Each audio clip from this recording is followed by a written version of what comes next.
Hi, I'm Robert, and today I'm going to show you how I take this image of Balboa Pier from here to here, all in Lightroom.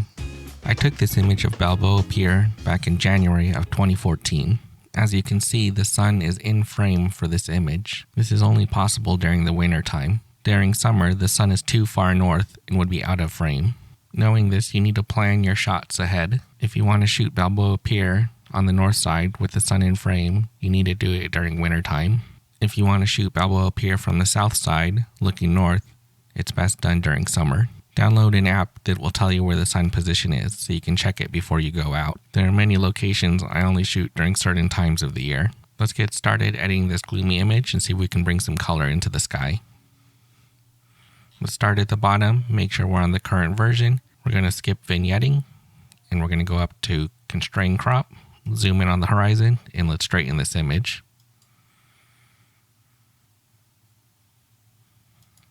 There we go. Now the horizon is straight. Now let's go up to our profile corrections, enable that, and also remove chromatic aberrations. Let's next move up to sharpening. I always sharpen with 100 of sharpening and then apply a mask. Hold down the Alt key so we can see the areas that we're sharpening. I want to sharpen everywhere except the sky. We'll return to the color panel later, but let's get our basic edit done. Bring our highlights down and our shadows up. If you look at our histogram here, you can see our main peak is towards the middle. We can move it up to the right by using the exposure. It looks a little bright now, but we're going to darken it back down using luminance and darkening certain colors. Our white point and our black point are already clipping, so to add more contrast, we'll use the contrast slider. Now let's selectively darken certain colors in the image, so let's go down to luminance. In the HSL panel, I always start with luminance. Luminance is how bright or how dark a color is. I'm going to darken the colors I see in the sky, starting with orange. Then go down to yellow. And we also have purple and magenta in the sky. And a little bit of red.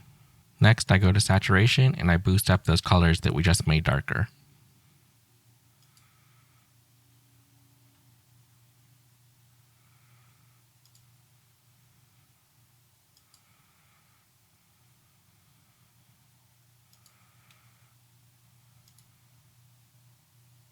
The sky is still a bit bright, so let's grab our grad tool and we'll bring it down over our entire sky. Hold down Shift to make your tool straight.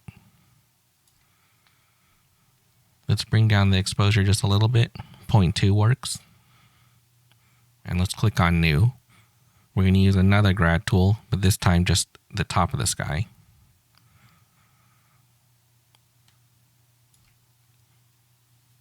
And same thing, we'll just go negative 0.2 on exposure to darken it up. So it'll be a little bit darker at the top versus the bottom, so it looks a little more natural. The area around the sun is still a bit bright, so an easy way to fix that, we can go with our radial filter tool. We'll stretch it out over this area. Reset all of our tools by double clicking Effect. And let's warm it up a little bit, just slightly. And let's try darken it. We still have a bright spot on the water here, so let's grab a brush and we'll brush in some negative exposure. We have it set to 0.3. Let's see if that works. That looks good. Makes it a bit darker.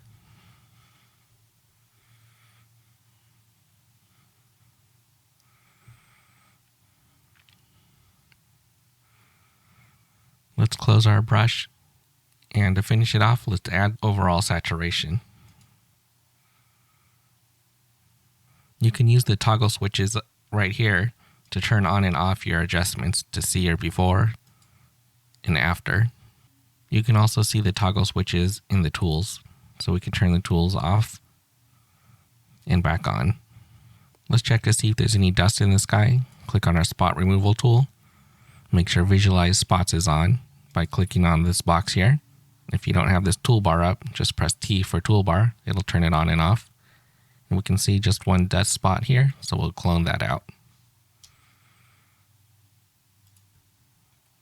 When I was shooting this image, I was using a 3-stop soft edge graduated neutral density filter on my Canon 40D. The water was quite calm this day, so I timed it so we could have a little bit of motion in this image. When your camera's on the tripod, put your finger on the shutter button, step back so you can see the entire scene. It makes it much easier to see all of the details, such as the rushing water, and you can get better timing on your images. I always suggest showing up early so you can check out your spot and find a good composition. You can see there's a dark line along the horizon. Once the sun sets behind that, you're going to lose all of the color. Usually the best time to shoot is when the sun is right on the horizon, but in this case, I knew it was going to be best to shoot before then. If I hadn't shown up early, I might have already missed it. I hope you enjoyed this video. If you did, please like and subscribe. Thanks.